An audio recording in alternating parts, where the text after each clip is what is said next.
pemirsa Dhamma TV, senang sekali pada hari ini Manage Your Mind kembali hadir ke ruang Anda. Bersama saya Gisela Tahapari akan menemani Anda selama 1 jam ke depan dengan tema kita pada malam hari ini, malu dan takut yang tidak perlu. Dan bersama saya saat ini telah hadir Yang Mulia Teja Puno. Namo Buddhaya Bante. Namo Buddhaya. Bagaimana kabarnya Bante? Baik. Baik ya Bante ya. Iya Bante, sesuai dengan tema kita pada malam hari ini adalah malu dan takut yang tidak perlu. Sebenarnya mengapa Bante mengangkat tema ini? Bisa dijelaskan kepada pemirsa Bante latar belakang Bante mengangkat tema ini Bante? Ya, baik, terima kasih.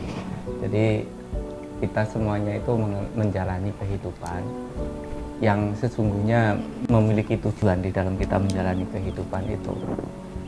Nah, tujuan yang ingin kita capai ini semuanya kan adalah yang bersumber dari diri sendiri, itu adalah sumber kebahagiaan. Yang di luar itu adalah actionnya. Jadi kebahagiaan utama bersumber pada diri sendiri.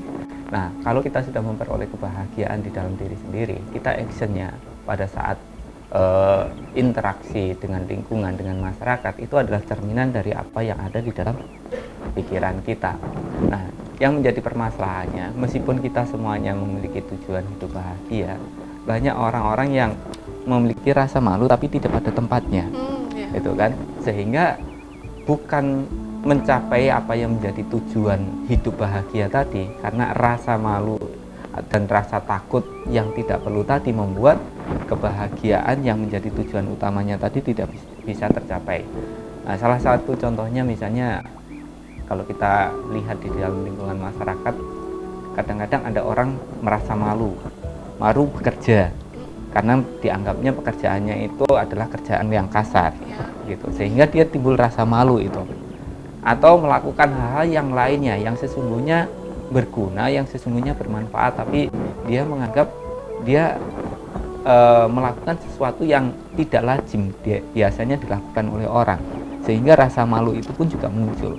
Padahal kalau dia bisa katakan bahwa kalau dia menabrak rasa malu itu yang tidak perlu tadi, tentu dia bisa melangkah lebih cepat untuk bisa mencapai tujuan hidup bahagia. Jadi kalau bisa dikatakan, ada memang kita perlu menanamkan rasa malu itu, tapi rasa malu yang seperti apa dan bagaimana?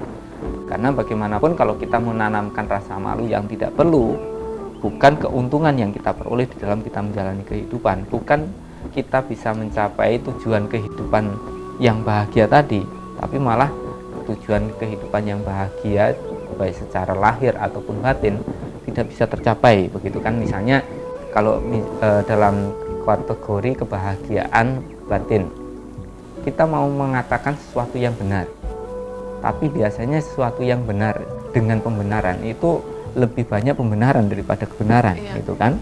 Sehingga pada saat kita mau menyampaikan sesuatu yang benar pun, kita juga ada rasa malu dan juga ada rasa takut.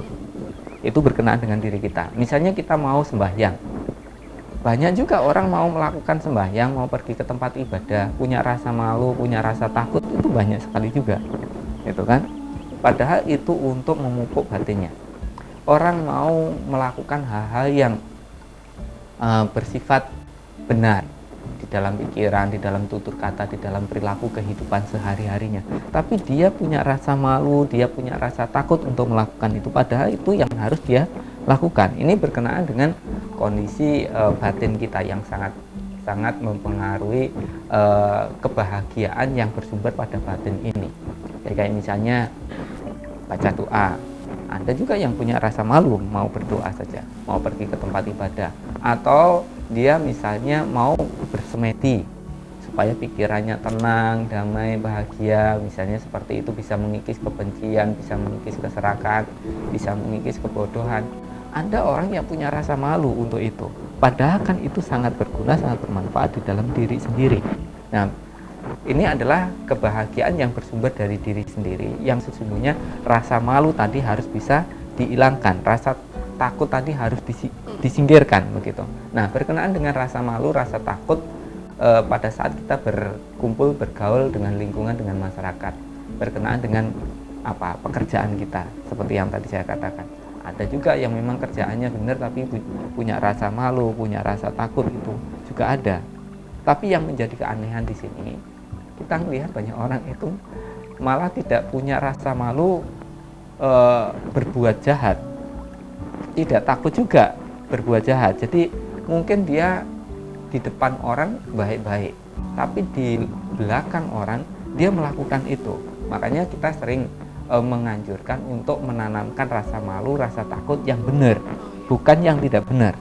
Jadi kalau misalnya melakukan sesuatu yang benar, yang berguna, yang bermanfaat, apapun itu, entah itu berkenaan dengan perkembangan spiritualnya, batinnya, atau berkenaan dengan untuk terpenuhinya kebutuhan kita, berhubungan dengan pekerjaan dan lain sebagainya, kita tidak perlu punya rasa malu itu, tidak perlu punya rasa takut terhadap sesuatu yang memang kalau kita lakukan bisa membuahkan kebaikan, bisa membuahkan kebahagiaan baik bagi kita ataupun bagi orang lain, makhluk lainnya. Yang perlu kita tanamkan itu rasa malu sebagai manusia, sebagai orang yang beragama, malu kalau kita melakukan perbuatan buruk, tidak sesuai, malu melakukan perbuatan yang jahat, yang tidak berguna, yang tidak bermanfaat. Kenapa? Bagaimanapun kalau kita memiliki rasa malu berbuat jahat itu sebagai manusia yang beragama segala macamnya, yang memiliki pendidikan, yang memiliki pengetahuan, didikan dari orang tua, ya wajar kalau kita menanamkan rasa malu itu, tapi malunya malu berbuat jahat, bukan malu yang tidak ada manfaatnya, yang tidak ada gunanya tadi.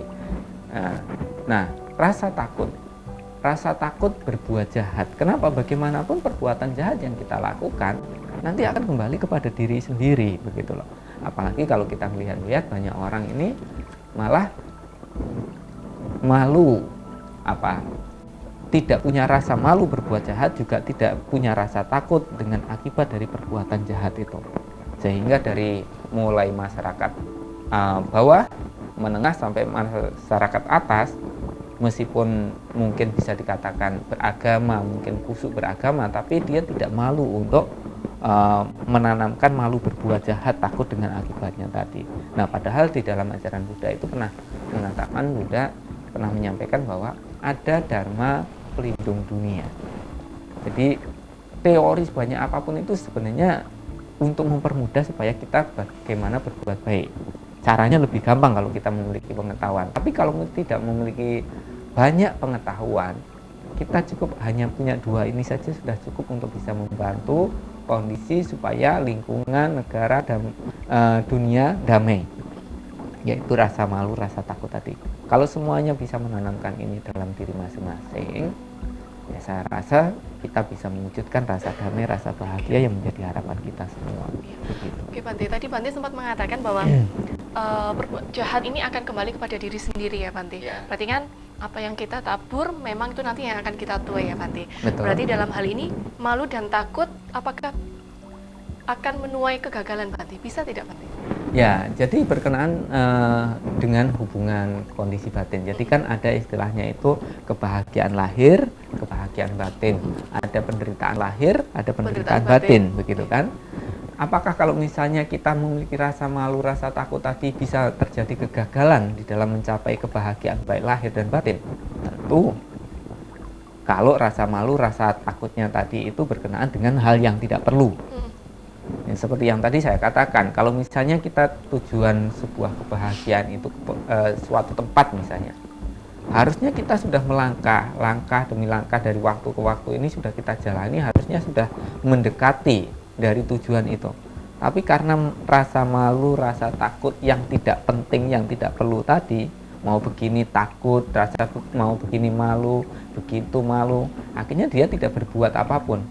Akhirnya yang terjadi bagaimana? Dia menyia-nyiakan waktu di dalam kehidupannya.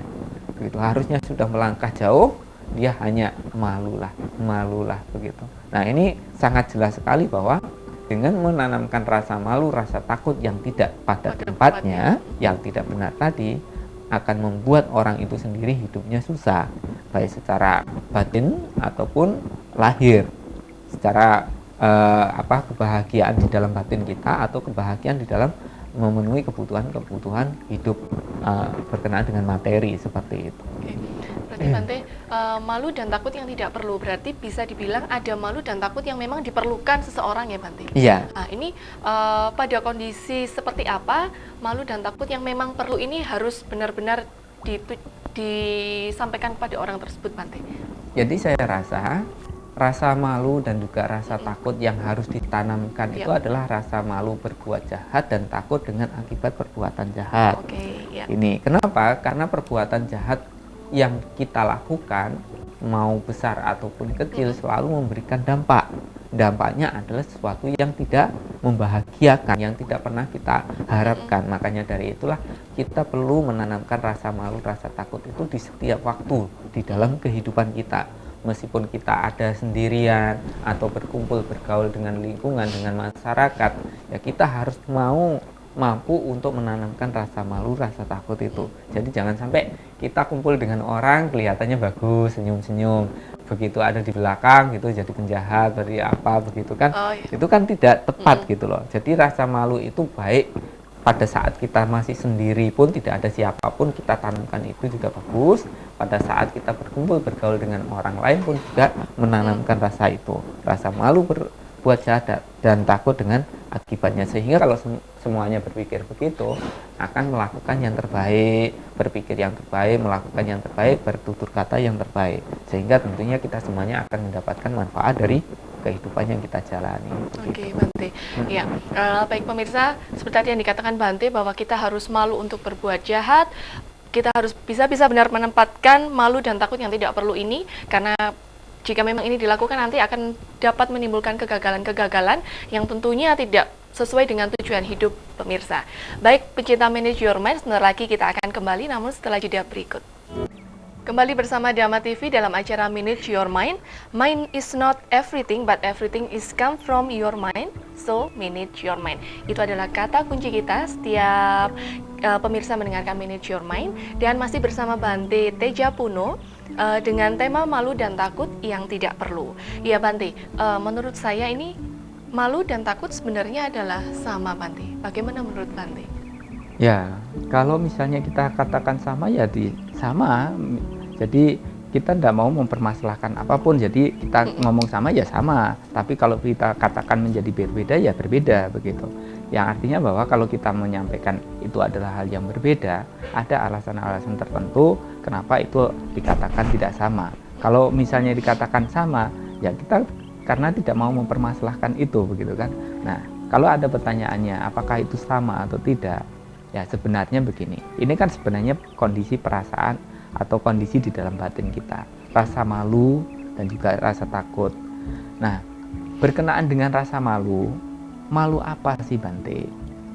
Tentu seperti yang tadi kita sampaikan bahwa kita sebenarnya bukan malu yang bukan pada tempatnya, tapi di sini yang kita tanamkan itu adalah rasa malu untuk melakukan perbuatan-perbuatan keliru, perbuatan-perbuatan jahat, perbuatan yang tidak berguna, yang tidak bermanfaat, yang bisa menimbulkan kesusahan bagi hidup kita sendiri dan juga kesusahan bagi kehidupan orang lain. Jadi ini rasa malu bahwa kita ini sebagai manusia, malu kalau saya berbuat jahat. Apalagi kita melihat misalnya makhluk lain juga melakukan hal yang menyebabkan mereka menderita. Tapi kita tidak berusaha untuk mencegahnya atau tidak berusaha untuk menunjukkan yang benar. Nah, karena kita punya rasa malu tadi. Misalnya contohnya ini yang saya maksudkan, ada seseorang yang melakukan kekeliruan. Kita tahu yang dia lakukan itu keliru, yang dia nanti kalau melakukan itu akan membuat dia menderita. Begitu. Kalau kita mengerti, memahami itu, bahwa nanti kalau dia melakukan itu dia akan menderita, ya kita mau menyampaikan itu sebagai dorongan cinta kasih kita kepada orang itu supaya tidak melakukan hal yang keliru yang menyebabkan dia sendiri menderita. Tapi kadang-kadang pada saat mau menyampaikan itu pun juga malulah. Nah, kenapa kok kita timbul rasa malu? Bisa saja rasa malu itu muncul karena menganggap diri kita sendiri belum baik, gitu kan? Wah, malulah loh, saya perilakunya aja tidak benar, masa saya nasihatin orang, memberikan masukan sama orang lain begitu kan. Ada istilahnya maling teriak maling gitu kan. Ya, jadi rasa malunya itu ada. Tapi kalau di Indonesia sih kebanyakan sih urat malunya sudah putus gitu kan. Betul, Jadi sehingga tidak meskipun melakukan hal yang buruk, dia tidak belajar bahwa saya harus mengendalikan diri untuk tidak melakukan itu. Kalau sudah ketahuan berbuat buruk pun, dia tidak mau mengakui bahwa itu keburukan, tapi malah mengambing hitamkan atau mencari kesalahan-kesalahan orang lain, begitu kan. Nah itu sih yang satunya sana begini, berbuat begini, begitu aja, pada diem aja. Ada istilahnya itu begini, kita melakukan sesuatu yang keliru, melakukan sesuatu yang salah. Nah, pada saat kita tahu bahwa kita telah melakukan sesuatu yang salah, yang keliru, yang tidak berguna, yang tidak bermanfaat tadi, begitu melihat ada orang lain melakukan perbuatan yang sama seperti itu, atau lebih parah daripada itu, kadang-kadang kan kita mikir, ngomong sendiri dalam hatinya mungkin ya, wah ternyata sejahat-jahatnya saya lebih ada yang lebih jahat, begitu kan. Lawang sebenarnya kan sudah ngerti bahwa dia sudah jahat gitu, tapi karena menganggap ada yang lebih jahat, makanya dia mengatakan sejahat-jahatnya saya ternyata ada yang lebih jahat daripada saya, padahal harusnya oh saya kok jahat gitu loh. Nah ini harus saya hentikan, saya harus kendalikan. Kenapa? Karena saya beragama, karena saya sebagai manusia yang memiliki sifat atau karakter yang harusnya lebih baik daripada makhluk-makhluk lainnya, atau kondisi batin yang lebih baik daripada makhluk-makhluk lainnya yang tidak mengerti ajaran agama, tidak bisa mempraktekkan ajaran-ajaran agama.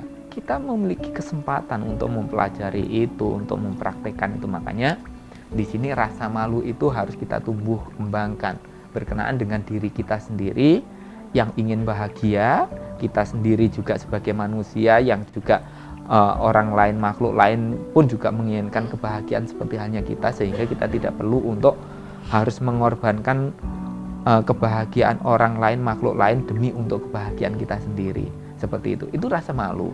Kemudian kalau masalah rasa takut dengan apa Bante? Ini juga masalah kondisi batin. Takutnya apa?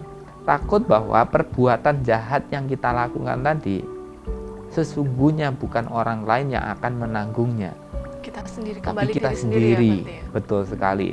Jadi bahwa bisa diistilahkan itu pada saat kita meludah ke atas, itu akan mengena muka kita sendiri. Pada saat kita melempar debu dan ada angin kencang ke arah yang berseberangan dengan kita, maka akan mengenai kita sendiri juga, seperti itu. Yang artinya apa?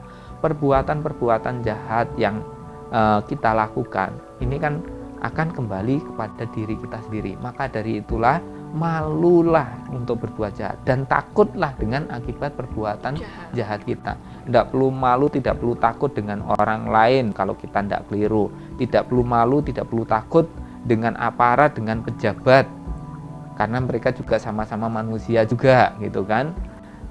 Kalau memang kita nggak keliru, kita tidak takut, tidak perlu takut sama mereka.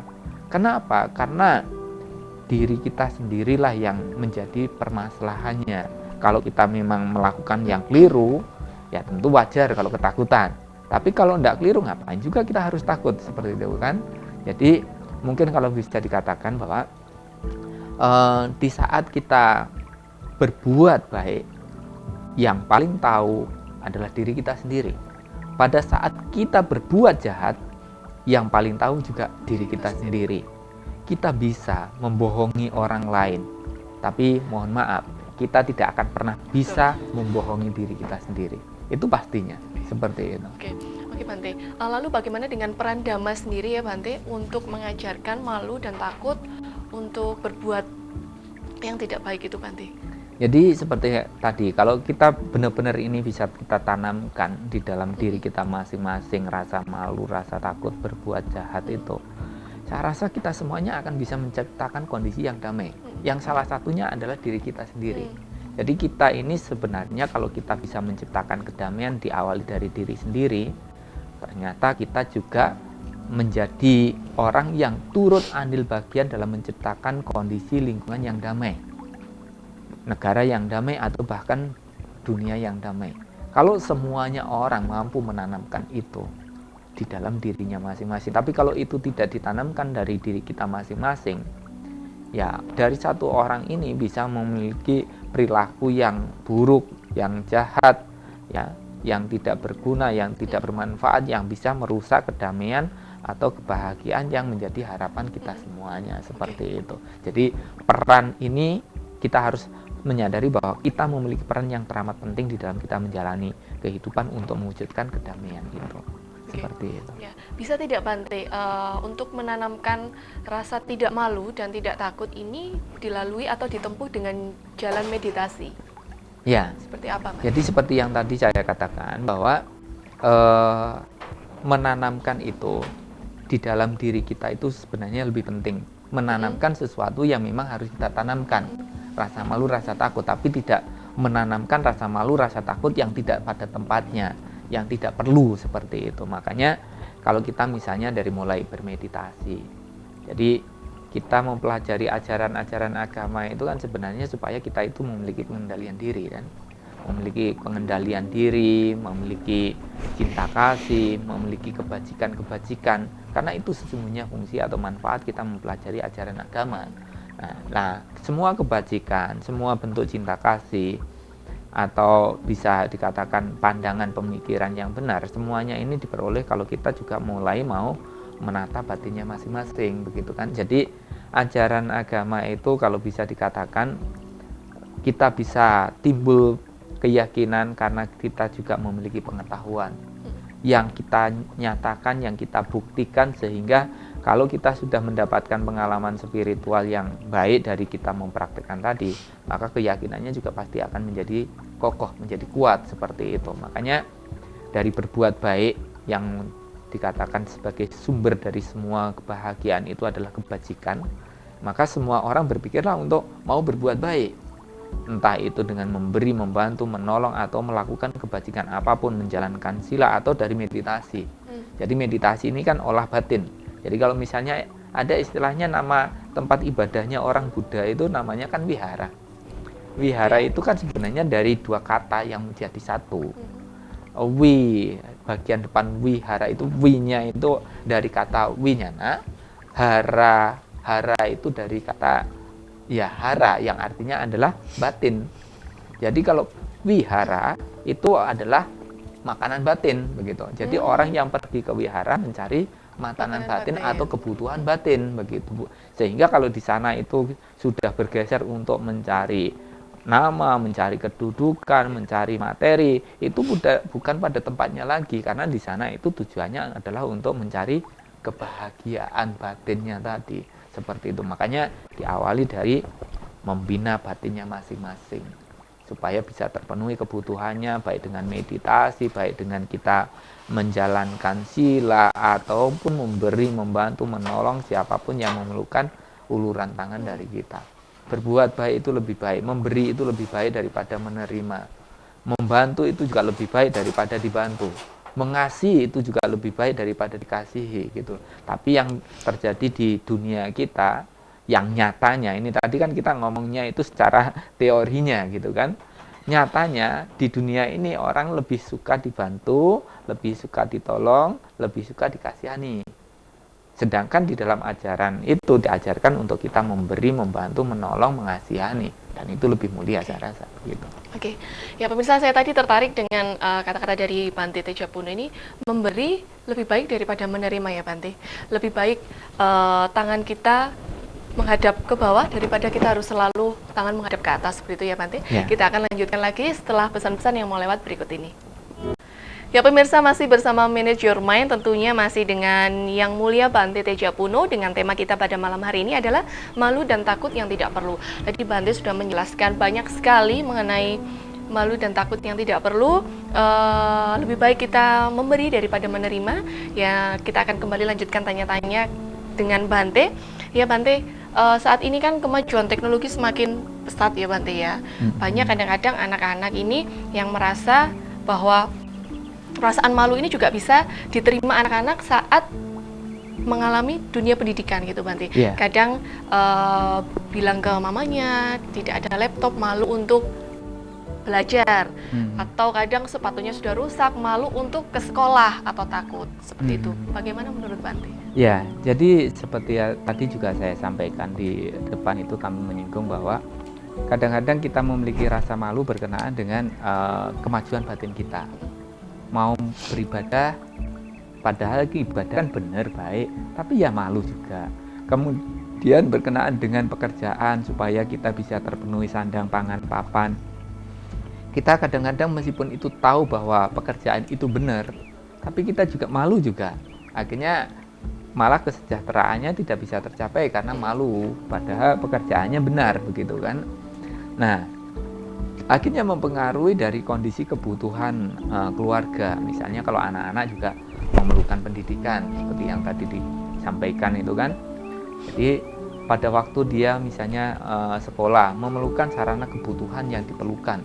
Sarana untuk sekolah dari mulai seragam, dari mulai sepatu, alat tulis, atau alat-alat kemajuan teknologi yang lainnya yang menunjang untuk proses belajar tadi, seperti itu. Tapi yang harus kita garis bawahi bahwa kita belajar itu tujuannya untuk supaya kita memiliki pengetahuan. Itu yang paling utama dulu. Jadi mau secara otodidak, formal atau non formal, tujuan kita yang pertama adalah untuk mencapai pengetahuan itu, memperoleh pengetahuan itu. Nah, memang kita bisa peroleh dari bangku sekolah atau bangku kuliah untuk bisa memiliki pengetahuan itu. Nah, meskipun demikian, kalau tidak ada fasilitas yang mendukung, rasanya kan kita juga nggak nyaman. Apalagi yang lainnya pakai, kemudian kita tidak pakai. Padahal kalau kita mau mengingat, ya sesusah apapun tidak apa-apa, yang penting saya bisa mendapatkan pengetahuan itu, gitu kan, dengan fasilitas yang bisa diistilahkan itu ya seadanya. Tapi karena dia berpikir yang penting saya bisa memperoleh ilmunya itu, kalaupun misalnya ada fasilitas yang mendukung saya pakai, kalaupun tidak ada, seada-adanya dulu, semampu-mampunya saya loh memang adanya ini. Kan banyak juga orang fasilitasnya canggih tapi tidak bisa memanfaatkan, kan juga banyak juga, gitu kan. Jangan-jangan Mbak Sela ini. Iya Pak Rik, kadang gaptek juga gitu ya pemirsa. Jadi fasilitas itu memang perlu, sarana itu memang perlu, tapi itu bukan tujuannya. Kadang-kadang orang fasilitas ini dijadikan sebuah tujuan. Meskipun tidak bisa pakai, yang penting itu kan bisa gaya-gayaan, gitu kan. Ini kan yang tidak tepat itu. Padahal kalau kita lihat orang-orang dulu itu ya canggih-canggih, pintar-pintar ya. Nggak ada laptop, nggak ada kemajuan teknologi yang lain sebagainya, tapi dia bisa untuk menjadi orang-orang yang berpengetahuan luas, sehingga mereka bisa mandiri, bisa bertanggung jawab dengan kehidupan mereka sendiri, bahkan bisa membuka lapangan pekerjaan, begitu. Kami sering menyampaikan, kalau Anda sekolah, kalau Anda kuliah, yang penting itu Anda punya ilmu, dapat ilmunya, begitu. Mau lama enggak apa-apa, yang penting dapat ilmunya. Jangan sampai nanti cepat tapi tidak dapat ilmu, gitu kan. Dapat nilainya bagus, tapi tidak dapat ilmu, gitu. Ini kan banyak juga yang terjadi seperti itu.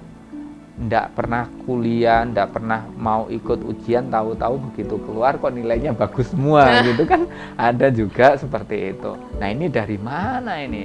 Nah, dia memang bisa mendapatkan nilai itu dari kemampuan materi yang dia punya, tapi akhirnya dia tidak akan memiliki ilmu.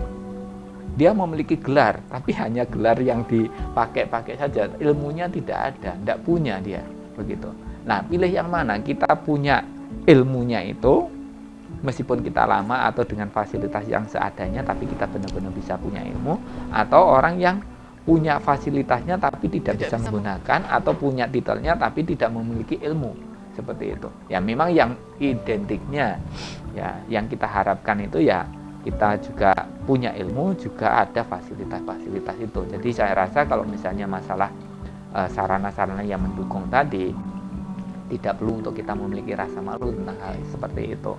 Tapi saya rasa kalau di zaman sekarang, untuk masalah seragam, untuk masalah sepatu atau alat-alat tulis, semuanya saya rasa bisa terpenuhi dengan baik. Sekarang tinggal bagaimana kita menggunakan fasilitas itu untuk supaya kita memiliki pengetahuan, begitu. Dan jangan pernah berpikir bahwa setelah lulus saya harus segera mencari uang dengan menjadi karyawan. Ini yang saya dari dulu tidak pernah setuju. Oh gitu Bante. Kenapa? Loh, sekolah kuliah tinggi-tinggi biayanya mahal-mahal. Selesai kuliah dapat titel sarjana kok hanya jadi karyawan gitu kan. Cobalah kalau memang bisa, Anda sudah punya bekalnya yaitu ilmu itu. Anda bisa gunakan ilmu itu untuk memulai mencari atau membuat lapangan pekerjaan sendiri, menciptakan lapangan pekerjaan sendiri, usaha sendiri seperti itu. Kenapa? Pengetahuan sudah ada, tinggal menggunakan itu. Tapi kalau memang benar-benar memiliki pengetahuan, loh ya, bukan karena hanya titel lulus sarjana gitu, tidak, tapi benar-benar punya pengetahuan itu. Nah, jadi kalau misalnya sudah lulus, saya harapkan sih semuanya berpikir untuk bisa menciptakan lapangan pekerjaan. Sangat disayangkan kalau kita lulus sarjana S1, S2 segala macamnya ternyata malah hanya jadi karyawan saja gitu. Nanti kalau tidak diterima, akhirnya pengangguran sarjana di mana-mana. Seperti itu. Padahal hidup juga memerlukan kebutuhan hidup. Kalau sampai menjadi sarjana kemudian jadi pengangguran, nah, untuk memenuhi kebutuhan hidupnya dari mana? Lama-lama mikirnya macam-macam, malah berbuat yang neko-neko begitu, melakukan kejahatan-kejahatan hanya untuk berpikir memenuhi kebutuhan hidupnya. Nah, memang secara teorinya itu gampang ya, yang kami sampaikan ini gampang. Karena untuk membuka usaha pun bukan hanya cukup dibekali dengan ilmu, tapi kita juga harus ada bekal istilahnya modal, materi begitu kan. Tapi setidaknya Anda sudah punya ilmu itu. Ilmu itu lebih daripada yang luar biasa yang Anda sudah bisa miliki, dan tentu saja didukung dengan materi sedikit demi sedikit. Kalau tidak punya modalnya, mungkin kerja sama orang sekaligus sama mencari pengalaman, mengasah ilmunya. Nah, sambil melihat peluang, melihat kesempatan. Begitu ada kesempatan, segera kita dengan modal yang kecil tadi kita kerjakan sendiri, kita buka usaha kecil-kecilan dulu, kita tekuni, pasti lama-lama menjadi besar. Gitu. Oke, justru saat ini banyak sekali Bante masyarakat yang memang bersekolah atau menempuh pendidikan itu hanya sekedar mencari ijazah saja, hanya sekedar mencari selembar saja, tanpa harus mau susah-susah belajar, harus mau susah-susah absen, datang di kuliah. Nah, ini sudah menjadi tren atau kebiasaan sekarang nih Bante. Bagaimana Bante seperti ini Bante? Ya, jadi saya rasa tren-tren seperti ini harus dirubah, karena itu tidak akan membawa kualitas kehidupan kita akan menjadi lebih baik. Kita sendiri nanti akan hidupnya kesusahan. Jadi ada 3 masa kehidupan yang harus kita lalui dengan baik. Masa anak-anak, remaja ini, atau masa dewasa dan masa usia tua kita gitu loh. Jadi kita bisa istilahnya itu ya berakit-rakit ke hulu, berakit-rakit ke tepian. Jadi jangan sampai berakit-rakit ke hulu, berenang-renang ke tepian. Itu kalimat yang keliru sebenarnya. Di bahasa yang keliru ya. Iya. Jadi sudah naik rakit enggak usah kita berenang, maksudnya itu begitu ya kan. Sudah naik rakit loh ya. Gitu. Jadi kita istilahnya bukan sakit dahulu kemudian sakit-sakit kemudian, bukan begitu. Yang artinya bahwa daripada kita susah di kemudian hari, kita saat ini usahakan untuk bisa memanfaatkan waktu, tenaga, pikiran kita selagi kita masih sehat, masih muda ini untuk merintis masa depan kita, sehingga harapan kita di usia dewasa, di usia tua kita tidak akan kesusahan, kesulitan seperti itu. Nah, dan ini kami juga melihat di dalam perjalanan tadi ke sini ini banyak di depan-depan kampus, di kanan kiri perkampusan itu banyak tempat-tempat anak-anak muda yang sudah kreatif untuk mau bekerja, dan saya rasa saya salut sama mereka, sama yang orang-orang kreatif itu. Jadi mungkin sama orang tuanya dikasih modal tidak seberapa, atau hanya digunakan untuk biaya sekolahnya, kuliahnya begitu, tapi mereka tabung sedikit-sedikit akhirnya digunakan untuk membuka usaha kecil-kecilan, buka jualan minuman, jualan gorengan segala macam. Lama-lama kalau ditekuni bisa bertambah besar, dan ini adalah ciptaan dari orang-orang yang kreatif. Sekolah, kuliah, sambil usaha. Tapi harapannya sih jangan sampai nanti sekolah kuliahnya ini terkorbankan hanya karena usaha. Ya, paling tidak harus imbang ya Bante ya, antara sekolah, usaha, seperti itu ya Bante ya. Oke, baik pemirsa Dhamma TV, perbincangan kita semakin menarik, namun jangan kemana-mana, Manage Your Mind akan segera kembali. Pemirsa Dhamma TV masih bersama Manage Your Mind, malu dan takut yang tidak perlu. Dan masih bersama Yang Mulia Capuno. Oke Bante, kembali kita melanjutkan perbincangan pada malam hari ini Bante. Satu pertanyaan saya Bante, saat ini banyak sekali orang yang merasa malu untuk melakukan ibadahnya Bante, ataupun pergi ke vihara malu, ataupun untuk membawa sesaji pun juga malu. Nah, ini mengapa saat ini banyak timbul seperti ini, mengapa ya Bante? Ya, karena sebenarnya kurang pede saja, kurang yakin saja dengan keyakinannya itu. Jadi masalah keyakinan ini kan masalah pribadi masing-masing orang. Jadi tidak boleh orang lain ikut campur dalam urusan keyakinan ini, begitu. Jadi semuanya punya hak dalam menentukan keyakinannya di dalam kehidupan ini, yang mau diyakini yang mana, yang mau dipelajari mana, yang mau dijadikan pedoman di dalam kehidupannya yang mana, itu terserah saja. Saya rasa seperti itu. Dan kalau kita misalnya melakukan penghormatan yang terbaik dari semua hal yang baik, dari doa yang terbaik adalah kalau kita melakukan kebaikan, begitulah. Nah, dari istilah penghormatan, ada istilahnya penghormatan itu menggunakan materi. Kemudian ada yang kedua itu menghormat dengan cara mempraktekkan apa yang diajarkan. Gitu. Jadi kalau misalnya menghormat dengan materi, seperti hanya kita punya keyakinan, kita membangun tempat ibadah, ini adalah materi yang bersifat duniawi sih, seperti itu. Kemudian kita melengkapi fasilitas-fasilitas yang diperlukan di dalam melakukan ibadah, begitu.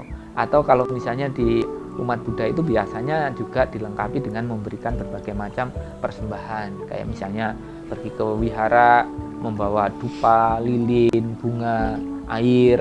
Nah, itu kan semuanya memiliki makna yang kadang-kadang orang tidak mau tahu dan tidak mau bertanya juga, gitu. Kenapa harus membawa dupa, lilin, bunga? Karena kita mau pergi beribadah, bukan mau jalan-jalan, bukan mau pergi ke mall, begitu kan. Jadi kalau kita mau beribadah menuju kepada Yang Maha Kuasa tadi, ya terutama niat kita yang harus kita pupuk. Kemudian fasilitas apa yang harus kita bawa untuk melakukan puja tadi. Misalnya dupa, lilin, bunga tadi. Kayak misalnya kita melihat dari simbol lilin, simbol penerangan. Lah semoga saja ajaran keyakinan yang kita pelajari, yang kita yakini itu menerangi batin kita, sehingga batin yang bermasalah, sehingga batin yang sumpek ini dengan cahaya kebenaran yang dipelajari, yang diajarkan di dalam keyakinan tadi, membuat kita tahu mana yang benar, mana yang tidak benar, mana yang berguna, mana yang tidak berguna, mana yang bisa menimbulkan kebahagiaan secara lahir dan batin, dan mana yang bisa menimbulkan penderitaan lahir dan batin, seperti itu. Jadi kita mengetahui. Kalau sudah mengetahui itu, kita menggunakan simbol seperti hanya dupa. Begitu disulut itu kan akan menimbulkan keharuman. Dimanapun keberadaan kita, kemanapun kita pergi, berkumpul dengan siapapun kita, belajarlah untuk senantiasa menabur, menanam kebaikan-kebaikan tadi. Karena apa? Dharmanya, ajarannya tadi sudah masuk ke dalam batin kita, sehingga batinnya tercerahkan atau dapat penerangan dari ajaran dharma tadi, sehingga tutur katanya, perilakunya pada saat berkumpul bergaul dengan siapapun, pada saat dia pergi kemanapun, ada dimanapun, dia selalu berusaha untuk memberikan yang terbaik. Karena bisa dikatakan harumnya kayu cendana melati hutan, bunga tagara tak dapat melawan arah angin, tapi harumnya kebajikan dapat melawan arah angin. Jadi kalau kita punya kebajikan, entah itu memberi, membantu, menolong, memiliki moral yang baik, tidak membunuh, tidak mencuri, tidak berbuat asusila, tidak berbohong, tidak mabuk-mabukan. Nah, kebaikan-kebaikan ini bisa menyebar ke segenap alam, segenap penjuru, begitu. Kemudian yang terakhir adalah bunga, yang menyimbolkan adalah ketidakkekalan. Jadi kita harus sadar bahwa hidup kita ini selalu berubah, jasmani kita berubah. Ya, jadi jangan beranggap bahwa kita ini lahir di dunia akan abadi tinggal di dunia ini, sehingga kita harus mencari musuh, harus menguasai dunia ini. Tidak. Sebelum kita sukses menguasai dunia ini, kita sudah mati duluan. Gitu. Jadi yang harus kita sadari bahwa kehidupan kita harus ikut berproses. Kondisi fisik kita akan terus berproses, batin kita juga harus terus berproses. Berprosesnya untuk menjadi lebih baik. Kalau fisik kita berprosesnya tambah tua, tambah renta, tambah tua, tambah elek, begitu kan. Tapi kalau misalnya batinnya itu harus tambah dewasa, tambah kebajikannya, tambah kebijaksanaannya, seperti itu. Sehingga itu bisa menandakan bahwa orang ini memang benar-benar belajar ajaran agama, sehingga mau menampakkan meskipun usianya bertambah, pikirannya, tutur katanya, kehidupannya selaras sesuai dengan ajaran agama yang diajarkan tadi, seperti itu. Kemudian kalau kita mempersembahkan air, simbol dari kebajikan, setetes demi setetes, jangan beranggap bahwa perbuatan baik yang kita lakukan kecil itu tidak berguna, tidak bermanfaat. Tidak. Kalau kita melakukan setetes demi setetes berulang-ulang kali, itu akan menjadi kebiasaan kita berbuat baik. Di saat kita sudah terbiasa berbuat baik, maka kita sulit untuk berbuat jahat. Begitu pula dengan orang yang berbuat jahat. Jangan beranggapan bahwa berbuat jahat kecil, cuma sepele, begitu. Nah, kalau kita lakukan secara terus-menerus, lama-lama juga menjadi kebiasaan berbuat buruk, berbuat jahat. Sehingga kalau sudah terbiasa berbuat buruk, berbuat jahat, mau berbuat baik juga susah. Nah, jangan pernah membiasakan ke hal yang buruk, tapi biasakanlah untuk kita berbuat baik. Kembali kepada rasa malu berbuat jahat dan takut dengan akibat perbuatan jahat, seperti itu. Lalu bagaimana Bante dengan cara kita untuk membiasakan diri untuk berbuat yang baik itu Bante? Karena kan tadi Bante mengatakan bahwa perbuatan baik, malu dan takut yang tidak perlu, ini lahir dari kebiasaan ya Bante ya. Bagaimana sih Bante? Karena kan kalau orang sudah terbiasa ke hal yang salah, untuk kembalinya itu susah sekali gitu Bante. Cara yang paling mempan gitu apa ya Bante pertama kali? Jadi mungkin bagi ibu saudara sekalian yang memiliki putra putri di rumah, di saat mereka masih kecil inilah sebenarnya kesempatan kita untuk membentuk mereka seperti apa yang kita inginkan. Tapi kita sebagai orang tua sebenarnya bukan menciptakan anak itu sesuai dengan keinginan kita, bukan. Kita harus melihat kemampuan sang anak. Kalau memang anaknya ini arahnya benar, ya kita tinggal mendukung saja. Kalau sampai kita berpikir anak supaya sesuai dengan keinginan kita, anak itu akhirnya terpaksa, akhirnya tertekan mengikuti keinginan orang tua. Anak bisa stres, orang tua kalau tidak terpenuhi sesuai dengan keinginannya tadi juga bisa kecewa, seperti itu. Supaya tidak menimbulkan penderitaan bagi anak dan juga bagi orang tua, saya rasa dari mulai kecil tadi tunjukkan yang benar, kasih contoh-contoh yang benar, bertutur kata yang benar, yang sopan, seperti itu. Sehingga dari mulai situlah dia mengerti hal yang benar itu.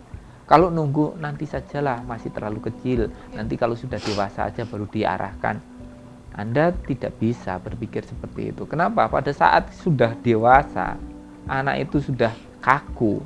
Anda mau menyampaikan, kasih contoh gimana, malah dia lebih galak daripada kita. Mungkin seperti itu. Kita ajak berbuat baik atau kita arahkan untuk melakukan begini begitu, dia malah nekat, bisa kata-katanya kasar seperti itu kan, sebagai anak melakukan hal yang tidak sepatutnya, karena sudah anak tadi bisa dikatakan sudah karakternya terbentuk dari kondisi yang tidak bagus. Padahal pendidikan yang paling bagus itu ya diawali dari keluarga tadi. Contoh suri tauladan dari orang tua. Karena bagaimanapun anak akan terus tumbuh kalau ini kita lewatkan, tidak kita gunakan dengan baik untuk mendidik, memberikan perhatian, kasih sayang, didikan, bimbingan kepada mereka, sehingga akhirnya mereka nyari di luar. Terbentuklah karakter yang tidak baik dari kondisi pergaulan di luar sana. Nanti akhirnya menjadi frontal dengan kita, begitu kan. Jadi sangat diharapkan bagi orang tua kalau misalnya anak masih kecil, ya cobalah ngomong yang baik di depannya, ya memberikan contoh-contoh yang baik di depannya. Jangan sampai tengkar di depan anak, jangan sampai mengucapkan kata-kata yang kasar di depan anak. Nanti anak itu mudah sekali meniru. Seperti itu kan. Jadi dari situlah kita harus bisa mengawali itu. Kalau semuanya ini bisa tertanam dengan baik, anak itu akan tumbuh dengan baik, memiliki rasa hormat, rasa bakti, sopan santun. Dia bisa melakukan apa yang sepatutnya untuk dilakukan karena terbentuk dari kondisi pendidikan orang tua tadi. Begitu. Oke, berarti memang peran orang tua ini memang sangat diperlukan ya Bante dalam mendidik anak-anak mulai dari usia dini. Jadi bagi pemirsa yang punya anak-anak masih kecil, didiklah mulai saat ini anak-anak Anda, karena apabila nanti kalau sudah besar dan terlambat itu nanti akan susah ya Bante ya untuk mengulang kembali. Betul. Ya Bante ya. Kalau bisa diumpamakan begini. Jadi kalau kita pernah melihat pandai besi ya, Pandai besi. Pandai besi Iya, ya. betul. bukan pandai. Pandai. Pandai Ya. besi. Pandai besi. Pandai besi. Nah, pada saat dia mau membentuk besi untuk misalnya menjadi sabit, menjadi pisau segala macam, dia kan harusnya selalu dibakar dulu kan. Dibakar dulu sampai kelihatan merah begitu, baru kemudian dipukuli. Pada saat kondisi masih merah itu. Kenapa? Pada saat masih merah itu dipukulin mungkin bisa membentuk. Kalau dia berpikirnya setelah dibakar begitu, lah nanti dululah sudah dingin baru nanti kita pukulin, kita bentuk. Ya rekoso, susah begitu kan. Jadi artinya bahwa pada saat itu panas, itu besi bisa kita bentuk seperti apapun. Seperti hanya anak-anak tadi, yang masih anak-anak ini mau kita bentuk kayak apapun bisa. Tapi kalau kita tunggu anak ini memiliki karakter sendiri, cara berpikir sendiri, begitu kita mulai ajari, didik, bimbing, seperti hanya besi yang sudah dingin tadi, pukulin kayak apapun susah sekali untuk bisa membentuk sesuai dengan harapan begitu. Oke, jadi memang proses penempaan ini memang diperlukan ya Pak ya dalam hidup. Jadi bukan justru yang maunya yang gampang aja, justru yang dari proses yang susah dulu, perlu ditempa dulu dalam keadaan panas, ini akan melahirkan atau menimbulkan generasi-generasi yang memang bisa benar-benar dibilang generasi yang baik gitu ya Bante ya. Terima kasih Bante untuk kesediaannya pada hari ini bersama pemirsa Manage Your Mind. Saya Gisela Tahapari undur diri dari hadapan Anda. Kata kunci kita pada malam hari ini adalah mind is not everything, but everything is come from your mind. So, manage your mind.